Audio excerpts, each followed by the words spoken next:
Seeds of Hope is a podcast created on the Lekwungen territory, represented today by Esquimalt and Songhees First Nations. We feature special edition episodes at Shianu territory and shared Musqueam, Squamish, and Tsleil-Waututh land. As uninvited guests, we hold with immense gratitude and respect the privilege it is to share and cultivate a climate-conscious community here on what we colonially refer to as Vancouver Island. Hi, I'm your host, Claire Marshall, and welcome to the Seeds of Hope Climate Storytelling Podcast. I'm going around my community to chat with folks who are passionate about all things climate, from advocating for more sustainable environmental practices to enhancing well-being through arts-based activities. Today, we're tuning in to a conversation with Liam Simcic and Alistair from Fed Urban Agriculture Society, where we talk about all things urban farming and what it takes to supply our community with locally grown produce in the midst of a changing climate. Yeah. No, we're here with our wonderful guest today, Liam Simcic and Alistair, and they work here at this really cool urban farm. And it's called Fed Urban Agriculture. Is that the full title of the farm? Fed Urban Agriculture Society. Fed Urban Agriculture Society. And I took a little bit from your website and just wanted to introduce, and you can also introduce yourself, but from what I have, Fed is a charity that creates high-impact urban food system projects that meaningfully connect Victorians to local food through innovation and genuine engagement. As a registered charity, Fed directs all proceeds from farm sales towards programming designed to increase food security in our community. Mundo. Does that sound right? Absolutely, yeah. Do y'all want to break down any of those and just introduce the farm a little bit more beyond what's on like a LinkedIn bio? Yeah, absolutely. I'm happy to jump in. Like you said, I'm Alistair. I'm the manager of special programs and engagement at Fed Urban Agriculture Society, and we're here today with the backdrop of Fed Urban Farm, which is one of the only two urban farms that are in Victoria and the hub of our programming. So like you were saying, Fed's been in operation for over a decade, spanning back to 2013, and we acquired this asset here from Topsoil, a for-profit business at the time that we'd done a lot of partnerships with. So now Fed has a social enterprise amidst its larger charity that is Fed Urban Farm, and Liam is a big part in running that in the day-to-day operations. Yeah, so my name is Liam Simcic. I'm the farm supervisor at the moment, and I run kind of day-to-day operations with my lovely team down here on the gorge on Songhees territory. Your team doing cartwheels in the background? Yeah, we're hoping that some of the team members might add some fun bits of excitement in the background, so stay tuned if you can catch anything. We're welcoming that. Right now, I don't see anyone. They're probably very busy preparing foods because you bring food to local businesses in the area. Is that right? Yeah, so we deliver to a bunch of different restaurants within town, and then we also, mostly James Bay, and then also have a CSA program and then an on-site market that's open 3 days a week. And you got a new toy this year for your food deliveries, didn't you, Liam? Yeah, so we got an e-bike with a trailer. I'm a bike fanatic, so I'm cycling pretty frequently, and having the e-bike to make deliveries has been a nice change, and it's honestly pretty quick. I love that. That's so exciting. I'll look for you around town. I just watched an amazing YouTube video where someone bikes from like their hometown in New York, or from New York City to their hometown in New York with a large like solar panel attached to it. Yeah. Because it's also an e-bike, but they wanted to do it like fully sustainably. So that's why I'm imagining you just like have this like giant garden A second boxes. Trailer for a set of solar panels might be a good range extending idea. Yeah, it'd be a nice thing to get stolen. Yeah, we're praying the e-bike stays nice and where it is. Yeah, we're cautious. Well, that's an awesome program. And so how do you have visitors? Like, where are we located right now? Do you want to tell folks about any of your initiatives to get the public into this garden? Yeah, for sure. So with the farm originally being a Topsoil, a private business, it was focused around bringing restaurant greens to local restaurants that wanted to support a sustainable alternative for local food. And so with that model, it wasn't looking too much to have a lot of direct community engagement. So a lot of people might have biked past on the trail just behind us over the years when it was Topsoil and not had an opportunity to come into the farm until later on in Topsoil's lifetime when they moved towards some direct to consumer sales with the on-site market that you'll see in the white tent just behind us. So this year we have markets running 11 a.m. to 5 p.m. Wednesday, Thursday, and Friday for people that are swinging by after work to grab some produce from us, as well as from local farmers that we source to bring in for the region that maybe don't have the staffing time to work a whole market, but want to utilize the great foot traffic that we get here on the path. So that's kind of how the majority of people access it from the business side. But now that it's also a part of Fed Urban Agriculture Society, we run regularly open events. We did an open house in partnership with Rawmex just a couple of weekends ago, where we were running tours, regular workshops with community partners, as well as some opportunity for public engagement and public volunteering. So now, in the last couple of years, there's far more opportunities to engage with the farm. But a lot of times you're either coming down to access food or coming down to be a part of our programming around food security. Well said. We also had like a CRC, which is our culturally relevant food program. So they were down here and doing a cookout of ethnically diverse foods. So we had them down, and it seemed like a great event. And yeah, just getting people to have their food represented a little better that don't have a lot of options when it comes to cheap produce, or not cheap produce, but produce that's fresh and locally sourced that they would normally have to get from like Walmart. That's imported. Yeah. That's awesome. When was that event? That was just this past Saturday. Okay, Yeah. cool. We'll have to be on the lookout for more events to come by. Was that all like on social media, or how do people find out about all of your programming? Yeah, it's a combination. A lot of the times for something like that, we're partnering with in a group like Fernwood NRG, where they'll end up marketing on their end. We do a lot of stuff through Eventbrite in terms of public engagement. We just ran a pollinator seed bomb making workshop where you make little clay balls of soil and seeds that you can then throw into the environment in unutilized areas that will plant native seeds when the rain comes in the fall. And so that was on Eventbrite that people could look at, and our website's very up to date with things that are happening. And just quickly on the note of where we're here today, the site behind us is a former industrial site that has about 3,500 of our containers that we're growing in. So we don't have any interaction with the soil underneath it, and there's some contamination reasons. This is why what you're looking at behind you isn't developed. But this is also the northern border of what was a village site. Back in the 1850s to 1890s period. So there's actually a totem pole that's just behind the Bosa building that's behind us, and a little plaque depicting the time when there was longhouse buildings here that would have been for the Songhees Nation that we now do work with as well. So a bit of a history of this site, moving from that colonial history and into its industrial period that's left it very vacant and damaged. And what we're proving is that you can grow a lot of food, you can run a productive business originally, but now we're showing that you can run a productive business that also offers a lot of community support on what was a pretty degraded piece of land. Yeah, just an empty lot. Okay, so we're talking about contaminated sites. Yeah. And I'm very curious about that as someone with like an environmental background, because yeah, when you hear contaminated site, you think that like it's going to cost a lot of money to make it an actual useful plot of land. Yeah. And I was just curious about is this something that's been replicated before that you like took inspiration of like using these I don't want to call them potato sacks because that seems Yeah, no, I think probably like the casual terms like grow bag. There's lots of different types of grow bags, but yeah, they're grow bag. Potato sack works. They can be potato sacks. Absolutely, they yeah. work great for potatoes. Yeah. Grow bags become a potato sack, but not all grow bags are potato sacks. That's true. So important to note.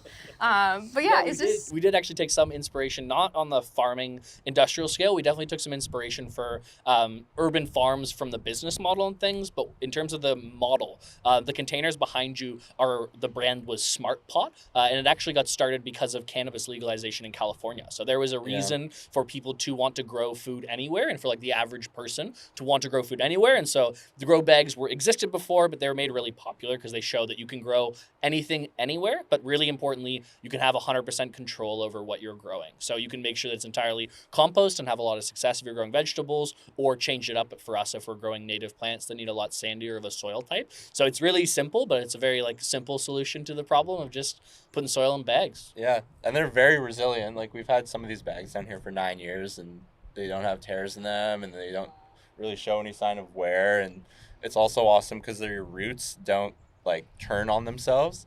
Like they still have access to air.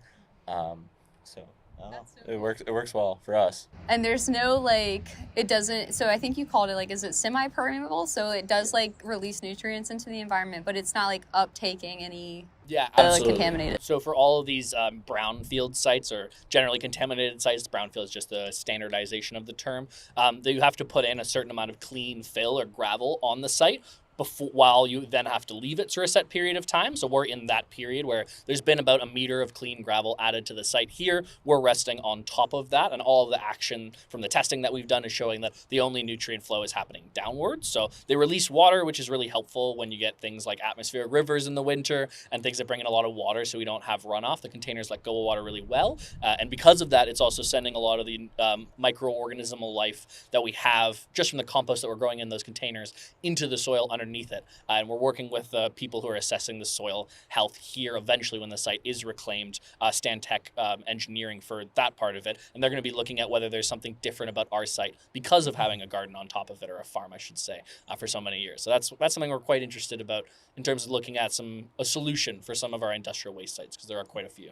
There's a lot here. Yeah, definitely. No, that would be very interesting. As someone that was a whole class in my study, was contaminated site remediation. I didn't take it because it's not my exactly brand. I'm more of like the wildlife person. Yeah, okay. But I do have friends that took it, and it's really interesting to see like how much work has to go into it. So if there's like positive data that shows that putting a garden on it for 10 years, it makes it, or brings it back to life. Yeah, it's pretty exciting. Yeah. That'll be really cool to see.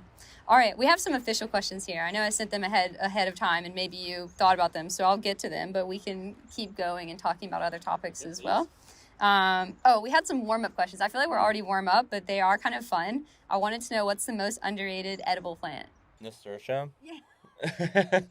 Honestly, definitely nasturtium. Yeah, we got a lot down here just because they're like a great companion. They repel a lot of pests, and then they make a great pesto, and they look great on any dish just to zhuzh it up a little bit. Yeah, if you're wondering, some of the containers in the farm behind us that are really brightly colored with yellow and red flowers kind of mounding at the ends of the row are nasturtium flowers, and people eat the leaves. They're really funny octagon shape to the leaves. They're almost very unique. They almost look like little lily pads, and the whole flower is edible and got a lot of spice to it. But favorite variety is the Empress. It's the ones that are really dark red, and they're really nice. It's very Victorian. Yeah, it's true. Yeah. Well, it's like the India Empress, I think. Okay. Makes me think of the Empress Hotel. They should sponsor nasturtium plants everywhere across. They should at least have them at their gardens. They should. I agree. I think that's awesome. I was hoping that you'd say that, actually. That's why I put that question there, because I was like, nasturtium. Everyone should just be eating nasturtium. I'm like the nasturtium influencer right now. But we have to try making a pesto. That sounds... Yeah, it's good. Yeah, and then you got a garnish right there. It's perfect. Yeah, awesome. Okay, cool. And then what's the easiest veggies to grow in Victoria climate, or just in general? What would you say? I gotta think it might be onions. Which one? Onions. I feel like, scallions are just the best.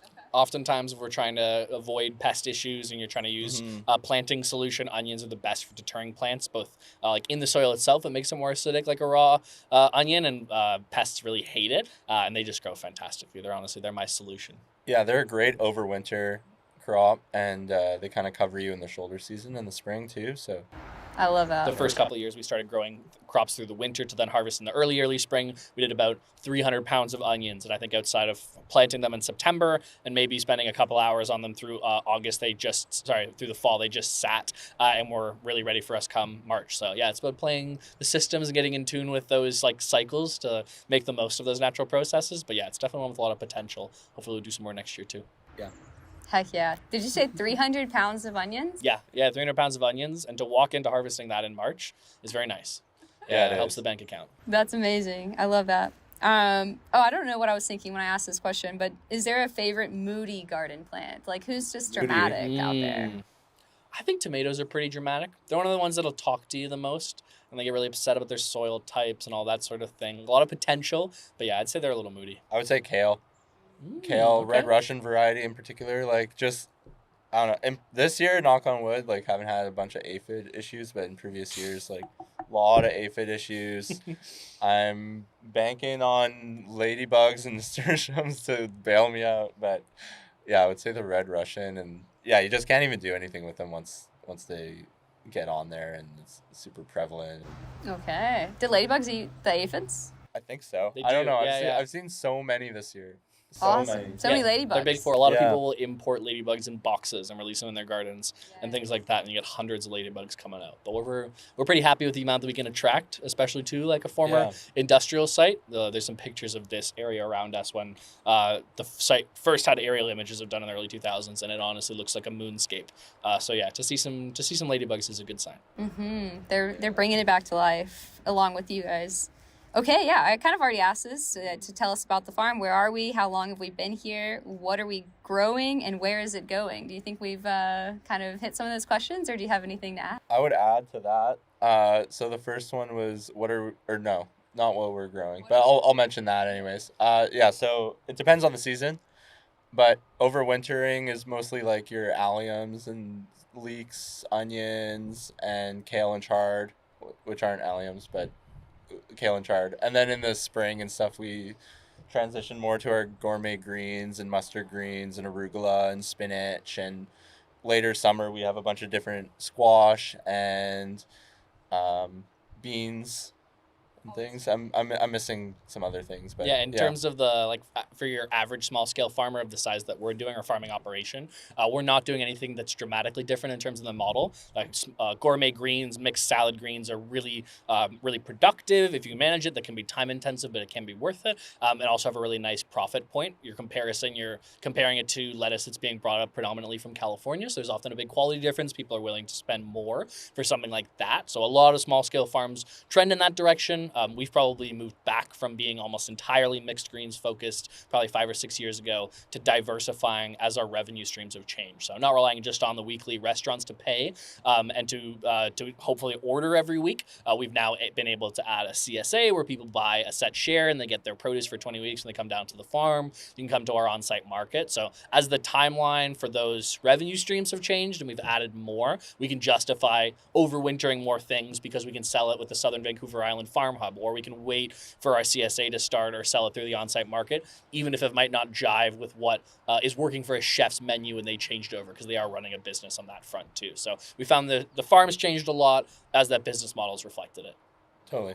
Yeah. And then just a question I have, I kind of a little bit know the answer, but I feel like you'd probably be able to say it a bit better. What is CSA for those that don't know or have never heard? Yeah, so CSA is an economic model designed for farmers, designed specifically for small scale farmers in the kind of range of being able to support about 50 to 150 people in your CSA, which stands for Community Supported Agriculture. So the idea is that farmers are selling the least amount of their produce at the very start of spring, around March to April, when they have the least that's coming in, but they still have a lot of hard costs at that time to get the season started. Even if it's just seeds, the timeline, you need to have that money in hand, and often small-scale farming can be a very cash-poor business and take a lot of loans back and forth. So what this is effectively is people buying a share in your CSA. We set out how many shares you have to sell this year. I think this year we have 80. They pay a flat rate, and then they come by every week to pick up their veggies that align with what's growing seasonally, but also how productive the farm has been. So just like an investment, if it's a really productive season, your box every week is going to be really productive and big. If we have some hard times with the weather or something else comes in, you're buying in for a bit of the risk too. So it's an opportunity to be a little more connected to a farm, to get a sense of what's happening behind the scenes and be a part of that operation. But for the people that don't want to commit to 20 weeks of picking up their vegetables, we still have our on-site market where you can get a lot of similar produce. And also, just talking to that too, is if you don't pick up the box, we typically either give it to a coworker or donate it. So it gets used regardless. And it's really nice to just have that cash up front just to cover our shoulder season, as Alistair said, with seeds. And then, not selling a whole lot in March compared to midsummer, late summer.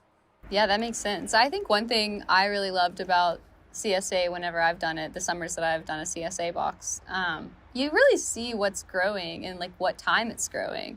Like before, whenever I didn't have CSA, I would just go to the grocery store. I think most people just go to the grocery store and you know that you can buy apples, bananas, tomatoes, zucchini, like all year. Totally. But whenever you have a CSA box and like that's your produce that you depend on throughout the seasons, you really like look up recipes that are specific to the food that's being grown in your area. So I feel like that was so much more, I was so much more deeply connected to like what the soils and the land around me was producing whenever I had a CSA. Then like you're actually eating seasonally instead of just relying on imports. And I don't know, it's also changed my palate, I would say, just working here, because you need to, like, sometimes you'll just have a ridiculous amount of radish or a ridiculous amount of whatever, then you're trying to figure out a bunch of different recipes to burn all the food. So it makes you a better cook even. Yeah, I think it definitely makes you more creative. I think for me too, it makes me eat more tasty food because, to your point, there is watermelon in the grocery store all year, but it doesn't taste the same all year. But I find working with the CSA or just being more familiar with what's seasonal in terms of produce, when you get a tomato, it tastes as a tomato should, fantastic. It's not maybe the anemic tomato you might buy in January that's come from a very long way to make it to you. So I find that's helpful too. I get a much better understanding of when foods come in, when they come out, and then maybe on the inverse, how valuable having something like figs are if you're only going to get them for a really short period of time and things like that. So I found it definitely quite fun. I think our CSA members feel pretty similarly in terms of getting some excitement, trying something new every once in a while. Yeah, it's like whenever there's patty pan in the summer, I'm just super stoked. And even this year, as soon as you put the squash plant into the ground, you're like, oh yeah, season's well underway and we're going to have squash soon. And I don't know, you just get excited for certain foods at certain times of year. Yeah, it makes you excited for what comes next, too, I feel like. So why don't we start kind of getting into the more climate and like food system and community side, which we've talked about a little bit, but if we could like dive into those kind of more centered questions, that'd be amazing. So what exactly do we mean when we say urban farming? Do you refer to yourself as an urban farm here? Because I've just been telling everyone I get to go interview the urban farm folks. Yeah, absolutely. Yeah, I would say I use the term urban farm. I have farmed like outside in like a rural environment, and it is quite a bit different than here for a variety of reasons. One, maybe the most obvious one, is you don't get the same tranquility with the urban environment. But on the flip side, you get to see a lot of friends passing by on the goose, or you get to interact with way more people. So it's a way more socially rewarding position. So I would say those two reasons are what makes it quite a bit different. Yeah. Yeah, it's definitely a broad term in terms of urban farming, just growing food within the limits of a city, and that can look like an in-ground traditional model like Mason Street Farms, which is the other urban farm that's in Victoria, growing in-ground in former residential lots. I also know not full-scale farms, but there's also hydroponic operations that are in town growing in basements and spaces like that. So one thing we're trying to look at is about how we allow regulations and things like city bylaw to be inclusive of farming in a more abstract, imaginary sense of producing food in some way, just as more creative solutions get proposed, just to make sure that all the benefits that happen in terms of subsidies for small-scale farmers still get enjoyed, even if it's maybe not what you picture on the marketing logo and you buy something at the store and it has a little animation and maybe not the cattle and the farm and the old barn, but still farming for sure, just a different type. Yeah, it is also funny going to like farming conferences and just because we are outliers. Stick out like a sore thumb. Yeah, you definitely feel it sometimes. Not a lot of diesel stains on the clothes. Yeah, no diesel stains. And you're very much like, even in communities where I used to live, like the urban farms I think they were more rural communities than Victoria, or they were like on the outskirts of the community. Like you had to kind of drive to go pick your CSA box up. But here you're kind of like right in the hustle and bustle of Victoria, Definitely. Yeah, and a lot of our CSA members live within the residences, like just over there, which is really awesome. So yeah, local people. Yeah, I think last year the shortest trip to come from their door to our farm to pick up the CSA was 4 minutes of walking, which is pretty cool. That's amazing. Yeah. For living in like such a, I don't want to say corporate, I'm not sure the exact word I'm looking for, but it's definitely pretty busy for like a 100,000 person city. It's got a lot going on for how small it really is. Yeah, and we're surrounded by like not even really residential area, like kind of condos and stuff right now. So the fact that like people living in a condo can walk 4 minutes and then have just like actual grown foods straight from their basically neighbor, that's really cool. I'm a big fan. We love urban farming. That's great. And so when we think about urban farms, the first thing that comes to mind is space. Not like outer space, which is also cool, but just legitimate, like how much space you have. Yeah. Seriously, how much food can we actually grow in these small spaces? Yeah, so again, depends on the season. I'll just like keep saying that like a broken record, but normally we push out around 300 to 350 pounds of just veggies in a week, depending, like obviously in the spring and the fall it's less than that, but I would say 300 to 300 based on how many pots we have currently. Yeah. In terms of reference to what you can see behind you for the 3,500 containers that are there, we produced 7,500 pounds of food last year, growing predominantly, so about 75% of the production's on mixed greens. So you can imagine how much volume you need to fill 10 pounds of mixed greens. It's a lot of volume for sure. And so we move a lot of that. I think if we were growing something like exclusively potatoes and root vegetables, that number would be a lot higher. But that's kind of a reason why I see this as a solution, not the only solution. But there isn't a replacement for the industrial food system that can happen full stop. I think it's about adjusting and making sensible decisions about what we can have control over. And I think a good example of what every city in the world has control over is how much money and time you spend importing lettuce to that city. And for a country that it brings in something like over 85% of its lettuce from California alone in Canada, that definitely represents a huge financial cost, oftentimes because a lot of our food industry is heavily subsidized by our taxpayer dollars. So it might look cheap in the grocery store, but in terms of what that actual cost is, often very high. And in terms of efficiency, there really isn't a good reason to be growing things that you can grow here. So whether it's inside, whether it's on the rooftop of a building or in the basement in a hydroponics setup, you can definitely grow things that make a lot more sense to be grown near people in really efficient space. But I think we'll never get to the point where shipping rice across the world isn't an efficient use of some of the food system, as just an example of the combination. So you won't grow all your own food with any kind of urban farming setup, but I think you can grow the most effective food that you want to grow locally. And then in addition to that, you can start growing a knowledge base so that in times of crisis, like say a pandemic, we might have the opportunity to turn 10 farms into 100 over a year period, instead of what we looked at the time was trying to turn 1 into 10 and increase that impact. So I think it also increases some of your food literacy, which has quite a lot of knock-on benefits.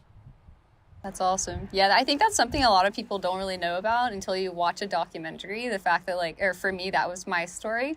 The fact that food is subsidized. So sometimes whenever you're spending money for a lot of the times, and you will know way more about this than me, but the meat industry is also pretty heavily subsidized. Is that right? Yeah, absolutely. North America, and more specifically Canada and the US, have some of the most protective trade laws. Specifically, like Canadian dairy is a good example of one that's been intentionally very protected, but in reality, in the Canadian context, I think it's something like 7 companies that own something like 90% of all of the retail grocery space in Canada. It's not a very well balanced or competitive market situation. I think it's probably one of the opportunities we have to make some adjustments. But yeah, every time that you're choosing to buy local food, you're not only voting with your money in the sense of supporting local, but you're also not choosing to support the subsidies that end up taking up a lot of our taxpayer dollars, and often a very vague amount, which I think is something people would probably enjoy learning more about.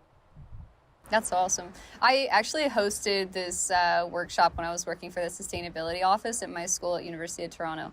And it was how to make a low waste dinner. And we did just fresh rolls, which was really fun. I got to cook on there was a camera on me and I was cooking with the classroom. It was really weird, but kind of cool. I was living out my what is it, Home and Garden Food Network. Yeah, exactly. Which, if you know me, I'm not a master chef, but with cold or fresh rolls, that's kind of easy. Anyone can be a master chef. But it just made me think about how I think one of the questions that we got was if you could choose between organic versus local food. What can you kind of break down? I feel that's a whole podcast episode, or it could be, but do you have any kind of instincts or reaction if someone were to ask you if you would rather choose local versus organic?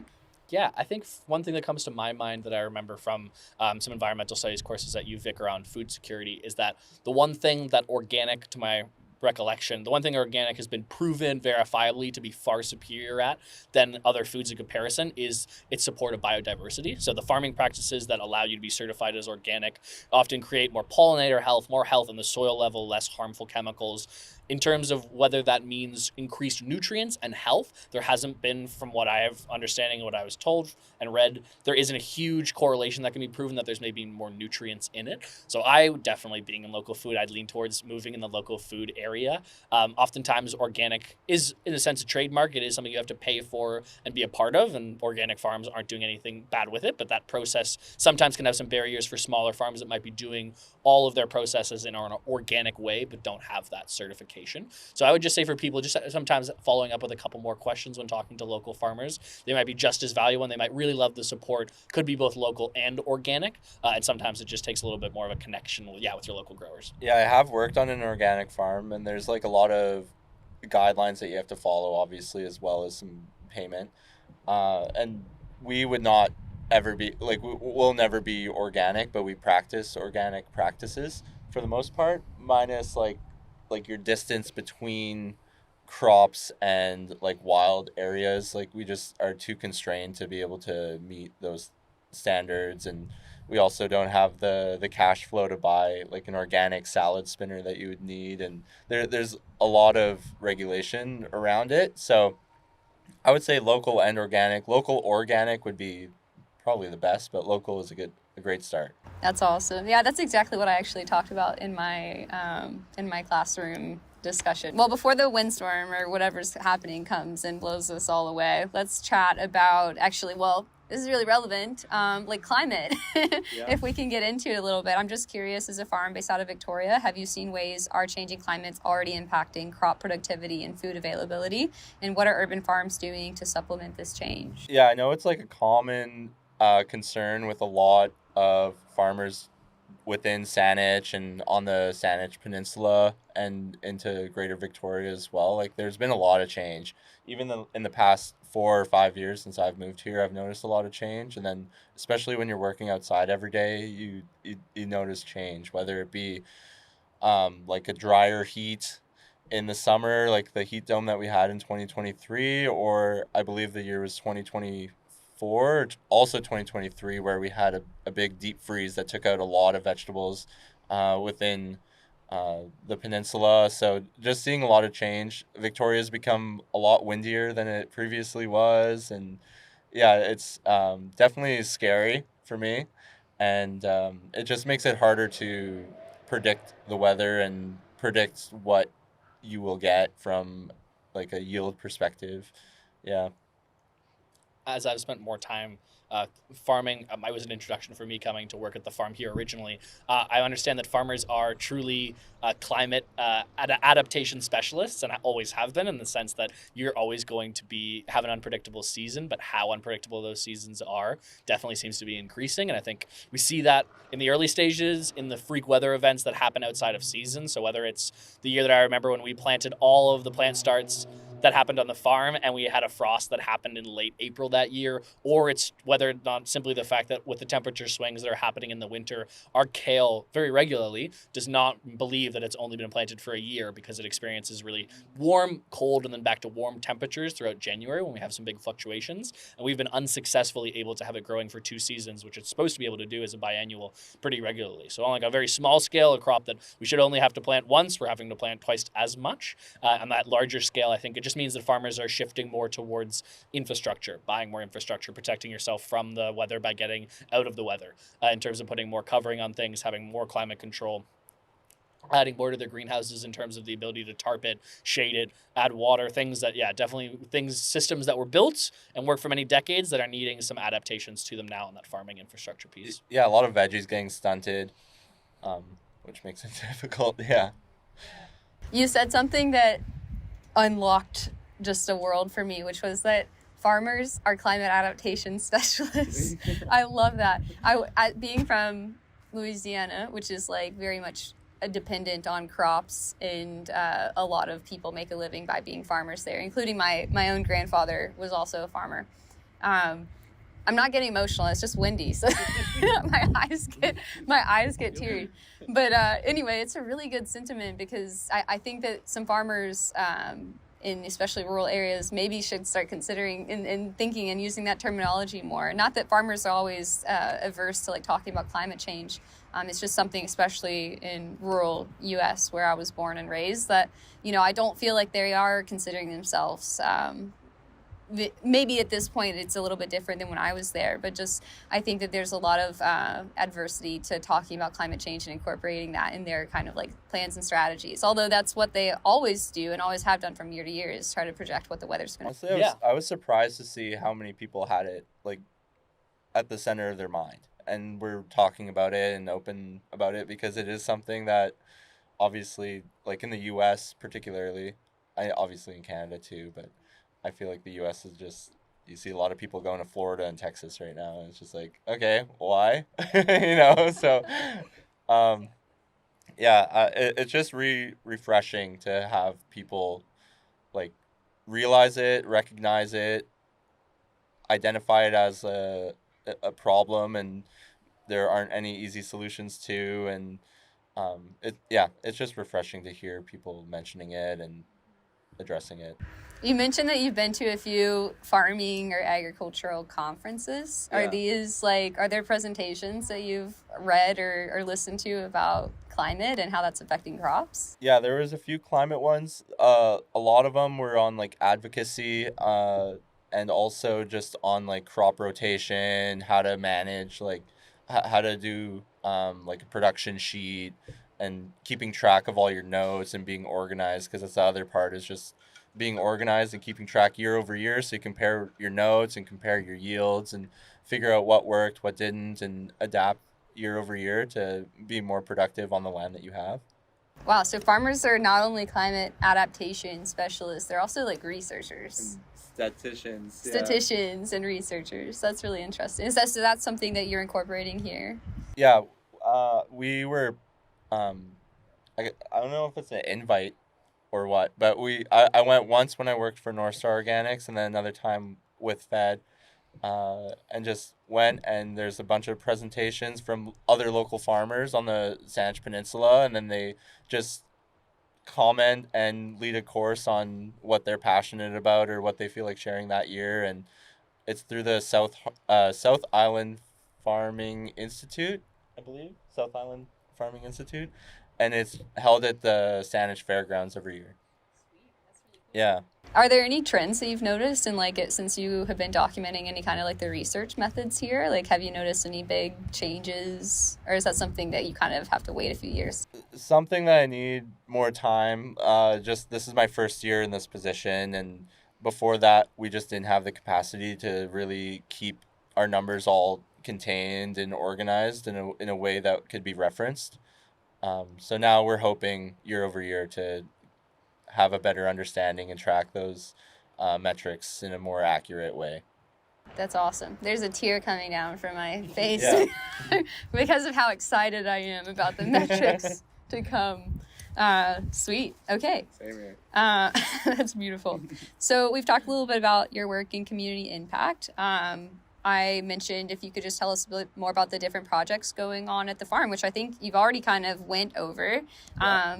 If you want to just mention, I've read on your website about you kind of also bring the farm to other places. Is that true? Trying to create garden spaces throughout the city? Yeah, that's Alistair's domain. Okay, cool. Yeah. So what you're seeing behind you is the social enterprise of a larger charity, but it's not the entirety of our work. So we run programming outside of the farm that happens here. It's a hub for a lot of our program, but there's lots that we do. So at the moment, we manage 3 different rooftop gardens, all of which are gardens that the food is directly donated to community members. One of which is in the rooftop of the Our Place building on Pandora Street, the other at the rooftop of the Songhees Wellness Center. Both those gardens are supporting the on-site food kitchens that are there. And then recently created and are managing a project with St. Michael's University School, the junior school that's in Oak Bay, and that garden we're actually going to maintain and donate all the food to donate to the Songhees Wellness Center because they have an existing relationship that they're going to deepen through that. So yeah, we both manage rooftop gardens and work with that food donation side, as well as delivering garden kits in the containers you'd see behind us to community members. Originally in kits of 3 to 5 direct to individuals that were affected by the pandemic amidst the lockdown, when there was a lot of need and a lot of time and opportunity to get people growing. Now, as the program is in its 5th year, the My Fed Farm program works a lot with finding community partners that have existing food programs or community members in need and distributing through them. So this year we've been working with the New Foundation Society, Intercultural Association. We have worked with the Songhees Wellness Center, as well as the Souk Food Transition Project, hoping to work with quite a few more organizations, setting up either big growing systems that they can use at their community center, or having them distribute the materials to their community members so that they can stay in touch and support their ongoing growing. So yeah, we get to go around and create gardens all around town, whether privately for paying customers that can support our work to give away our free garden kits. He's an all-star. Yeah, all-star, Alistair. Yeah. It's too close. It's too close. Oh, good. Hey, that's your new nickname. He hopes not. Yeah, that's awesome that we could just be walking around town and then just see, this really beautiful like garden. One that comes to mind is when we pass whenever we're in Cook Street Village, right in front of Big Wheel Burger. Yeah. I believe it is. Yes, yeah. One of the ones that we maintain as well. Big Wheel Burger are a huge supporter of Fed's work. A founding member back to 2013. They've been really pivotal in helping us both pivot as our mandate has changed over that time in a really helpful way, and also just in terms of helping us with our connections in the restaurant industry. So Big Wheel Burger are fantastic. We love working with them, and that really happy with an example of that native pollinator garden that's on their Cook Street location. It's a great example of how leaning into native plants in your landscaping can also lead to really beautiful, really effective, and really low maintenance gardens all at the same time, which are definitely really helpful for restaurants. So they have a beautiful little sitting space there that supports quite a lot of little pollinator activity in the area. I've sat there myself, so I can attest that it is a beautiful space. And Victoria seems like just such a well-connected community that, people just know each other and support each other. It's big and small. It is. It is big and small. I never thought about it like that, but that's so true. Yeah, and I think that's why I love it, being from... I have a big brain, and I like to be entertained by cafes and museums and art galleries and meeting people, so that's why this place is kind of perfect. Awesome. Well, let's just dive into a few other kind of climate-related questions, and especially if you can talk to, or if you have any kind of information that you want to share about how you get youth involved. I know you were mentioning the school. My formal question is, why is it important for people, but especially young people, to understand and engage with where their food comes from? Yeah, absolutely. If I could just jump in on that one, I think at a really short reason why is because we need more farmers. The average age of farmers in Canada is really staggering and only going farther north, and I think really damning. It's just not an industry that's very supportive of a high quality of life, and a lot of people that own family farms are trying to transition their children away from that lifestyle. I think there's a lot of amalgamation and buying up and leasing that's required to run traditional in-ground farming, and it's just not a place that a lot of people are finding a lot of success. And so for that, I think we need to look at who are the people that are most impassioned for food system change, but environmental system change generally. And food, I think, is a really big rallying topic. It represents about 40% of global emissions when it comes down to the transportation and growing of food. So there's an opportunity to make a big impact, and there's a lot of interest we've definitely noticed as an organization just in the amount of people that want to volunteer, apply for positions. A lot of people often coming from UVic, Camosun, and other places where they're learning about some of these big systems. And I felt when I was doing the same thing, feeling like there isn't a lot of opportunities locally, like you were saying, to actually make a change and have some impact there, and seeing an opportunity to support local food and a different type of growing that could transform more land as a little bit of hope, and probably a sea of some concern these days. That's a great answer. All-star, Alistair. That's beautiful. I'm someone who comes from rural South, and my grandfather was a farmer, and it definitely seems like a trend of people trying to push people away and into other jobs, when that's really interesting thing to bring up, is just that we need farmers, and we need people that at least know about their food and how to grow it. And I think a lot of people in my age group anyway, in my late 20s, want to know more about that. And I don't know if it's COVID or what, but we just want to feel more resilient and independent. I feel like COVID did play a part in that, I would say. Mm-hmm. For the better. Yeah. One thing that comes to mind when Fed, before we were registered charity and before we took over this site here, we partnered with Topsoil, and we did a research project called the Street to Sky Project. We have the documents on our website if anyone's interested, but it looked at asking the question, why aren't there more urban farms? How do we make more urban farms in Victoria? A really practical level. They identified 15 sites with developers that were interested, that were willing to spend and be a partner to make the project happen. The only thing that was missing was a lack of young farmers. And they said that all of these developers are really eager to have a project just like what you're seeing behind you on their property. It's a great thing. I know when BOSA does showings of their condos for people, they're often pretty eager to get them to have a look at the farm that could be next door to where they're going to be living. But no one's interested in taking a gamble on someone who hasn't started a business before, maybe hasn't farmed before, and hasn't done this kind of farming before, which is what urban farming projects are almost always going to be. And so what we're now trying to do, now that we have the physical space and the ability to, is create learning programs and education programs that combo both the hands-on growing experience, but most crucially, the business development side in collaboration with Project Zero, which helps people get their small ideas into small businesses for how to transform waste into the economy. So their existing partner organization, we're going to be working with them to launch effectively a growing young farmers in an urban farming kind of campaign that will hopefully create a lot of young people with a model the ability and all the tools needed to go create models like this all across the region and hopefully across Canada and farther when we get there. So yeah, we've got some big plans in that direction, and what we really need is excitement, and we see a lot of excitement in terms of the people we're chatting with. And so now it's going to be on us to package that all up and start making some young, excited farmers. That's amazing. That just brings me to that phrase, you don't know what you don't know. So the fact that you're seeking out opportunities to provide mentorship for youth and young people to learn about the land, especially in urban areas, and how to be a part of feeding the community. I'm really excited about that. I'm glad that you brought that up, and that was part of our chat here today. So we'll be on the lookout for those opportunities. Absolutely. We'll be sharing loudly when we do. But we're really hoping to launch that hopefully next year if all goes well in terms of the funding thing. But we're also seeing lots of interest in that the funding landscape of it, which is often kind of indicative of where priorities are in the creating and training people to be able to do this kind of impact and that multiply the impact. We're going to create more urban farms in this model, and we're hoping to have quite a few of them under our belt in 5-10 years time, but that's nothing in comparison to the impact we can have if we empower other people and share the little bit of unique knowledge and mostly just some practical tips that people are a lot closer than I think they realize to making something like this happen. I know Chris Hildreth had only an idea and no farming experience when he first started Topsoil, which is what this farm started as. So only packaging up that little story and getting people excited to make a jump and hopefully transform some space around them that they see as wasted into something they see as helping towards a bigger picture. That's great. That's a snowball effect that you're creating here. Amazing. And so what skills or mindsets do you hope youth take away from working with the land, especially in a time of climate uncertainty?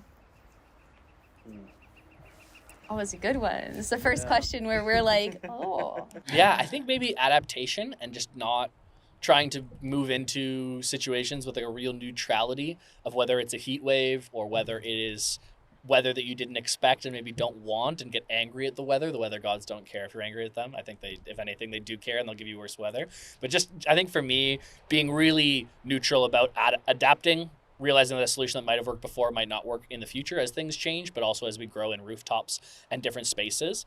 You got to have some resiliency if you're trying to do system change and transform something. And I think you got to have a really good reason to get up and keep going, just like with any position when it comes to motivation. So making sure that we feel tapped into the why, I think is always makes getting through any of the difficult parts a lot easier. I find for me, it's just realizing the fragility of it all. Because the food systems that we have currently are, I think COVID also demonstrated that, but it's just how fragile it is, and importing all your food is not a solution. And we just need to create more local systems to become more resilient, and with the changing climate, that's still the case. That's really beautiful. I'm crying again from the wind. It's the wind gust. But no, that is really good sentiment though. Resiliency, fragility. You made me think about the tomato plant, our food system. They're just moody tomato plants. You a way better appreciation for something, and you realize the farmers that are behind creating food, just how passionate and how strong and kind of magical it is. I just think of shout out North Star Organics, but just the people there creating this food that's just incredible. And hopefully one day we can get Fed's produce to be the same quality, because there's always someone doing it better and you gotta strive for it. And it's just cool to see people out there doing it day after day and don't really get the same recognition. Yeah. We got to have people to look up to or inspiration to go off of. And there's nothing we had very fragile, very sad looking plants earlier in the season because we are kind of beginner farmers, or not farmers, but growers, I guess. We're patio farmers is what we are. And if you looked at our plants and when they were seedlings from Facebook Marketplace, in March, they looked so sad. Ours were sad too, if it makes you feel any better. Yeah, you should have seen it. I was man, plants are Liam off the ledge being, it's okay, they're fine, they're gonna grow. Plants are resilient. Way more than I thought. They're very resilient. Absolutely. It's beautiful to see them come back. We had this one plant that we were she's gone for sure. It's called a cucamelon. Mm-hmm. Yeah, cucamelon. Have you seen or heard of it? We've grown it a couple times here. Okay. We were she's an absolute goner, and she actually is making a comeback right now. Nice. I don't know, a day like today, she'll probably get sad again. She really likes to the hotter, I think, those sunnier days she thrives. But anyway, aside from cucamelon, let's wrap it up here. So food security, we kind of talked about, you mentioned systems change. How do your projects address deeper structural issues like access to land or affordability, and who else needs to join the picture whenever we talk about systems change? Yeah, I think for us, in terms of how we're looking at that systematic issues around food security, it's a huge issue when you look at food security. Everything from access to food, access to affordable food, access to high quality food, access to ways that make sure your food doesn't turn into unnecessary waste at, say, the local Heartland landfill. For us, the farm behind you is providing food at a higher price point than what you're looking at the grocery store. And so for that reason, we haven't always had the opportunity to sell and bring our products to everybody that might be interested and deserving of having free but also very high quality food. And I think it's a point about that quality. So whether it's our rooftop projects that are donating food that's of the same standard that we have at our farm here, direct on site, instead of it being the second destination for food recovery services, or I think for us looking at those larger programs, trying to create more farmers and put the power back in the hands of the young people that are going to have the most opportunity to change it. And then I think the third one being the classic of just having the education opportunities to make people more aware of the problems that people are facing and how you are making a lot more impacts when you buy something at the grocery store, but that also means that you can have a positive impact when you buy your food. And I think empowering people to see purchases as small actions of climate resilience is a little thing that I think can motivate people, but also start to chip away at that system shift. And maybe for a partner that might be able to help support the work. I think that municipalities are often doing a great job. I think that what we need to see is more regional cooperation between government bodies just in general. Bylaws shouldn't be so different affecting small periods of space, but there's an opportunity to solve these problems by collaborating and making it more efficient by working in the food region zones. The environment doesn't care what maps we have dividing Vic West and Esquimalt, but at the end of the day, the soil's connected. And so I think just making sure we keep that approach and we don't just try to make our food system changes in the same model that we have right now. I think trying to look at a more holistic view and bring more people to the table, as I say a lot of words really quickly. That was really good. I was thinking in my head that whole time that if you ran for like mayor, city council, prime minister in Canada, you'd have my vote. Thank you very much. You're so well spoken. My partner's told me that if I go into politics, she's going to leave me, and I think she's smart. Yeah, she is. But no, I think you're really well spoken, and you break down these like really complex topics in a really well articulated way. And I think that that's something very admirable and what a lot of people that are making policies out there should be also doing. So I really appreciate that breakdown. Did you have anything you wanted to add? No, he touched on it all, unfortunately. It was pretty unfortunate. It was also fortunate. I thought that was a great answer. All right, so just wrapping it up, can you share a moment or story that's given you hope, a small success that felt like maybe a big win? And kind of a way that I thought to phrase it was with the Seeds of Hope Climate Storytelling Podcast, which is what we're here today doing. If like hope was a seed and you were planting and you were like watering and coming back to, like, what brings you forward on the days that the kale and the tomatoes are wilted? Why do you keep trying? Yes. I just get a lot of joy from it. I don't know. I like working outside. I like working with people, and I find that it's honestly that simple and those simple things that just keep me engaged and enjoying it. It's making me think of the camp that I went to. The phrase was, it's not the lake or the land or the cabins, it's the people. And I think it's the people here that like make me want to keep going, whether it's seeing how passionate and excited people are on staff or meeting someone in our volunteer group and realizing that like the world and the people and the cars and traffic outside of you, there are some fantastic people amongst them. It's easy to kind of wish when you're looking at system change for everyone to start paying attention and care. And then seeing people show up here to volunteer from every age demographic change, interest of caring about people, wanting to connect, and I think being able to surround themselves for them and us makes you realize that you're not alone when you're trying to work on these big projects together. So giving people that opportunity to realize that we're doing it together. And I think I get a lot of hope out of that. That's beautiful. That's great. Okay, well, speaking of doing it together, how can folks that are watching keep up with your good work and getting involved and maybe volunteer? Yeah, where do we find you? Yeah, totally. The socials plug to start with. All of our information goes back to our website, www.getfed.ca. There's a little dash in between, get-fed.ca. And we have all of our program information, but we're very up to date on LinkedIn and Facebook. There's a link tree there that'll take you to any workshops that are happening, market hours, feature projects products that are happening. In addition, we also have a newsletter, and then through our website, a volunteer sign up if you want to come be one of our volunteers and come down to the farm as well. So outside of kind of those more passive ones, we'll also have our market that's open 11 a.m. to 5 p.m. Wednesday, Thursday, Friday, run events as well that we'll market through those social medias as they pop up for anything outside of that. Yeah. And stay tuned for our new farmer program, hopefully launching next year. But yeah, we're hoping to maybe gain some really excited people that are interested in making some system change. So maybe some familiar faces might pop in. I'll sign up. I'm ready to be a farmer, Fantastic. ready to grow with you. Liam, did you have anything to add or close off on? Yeah, just feel free to yell at us over the fence as well. Ring your bell when you're biking by or whatever. Aggressively yell hello. We will yell back. Yeah, we have one guy that rings his bell and says hello to us every morning. So yeah, it's nice. You're popular. You've already said hi to people whenever we were like starting, so people notice you. That's so cool. Yeah. Good to feel popular and seen in the community. I love it. I love that this is your office. It's pretty fantastic. Yeah, it's not bad. It's not bad. It's not a bad look.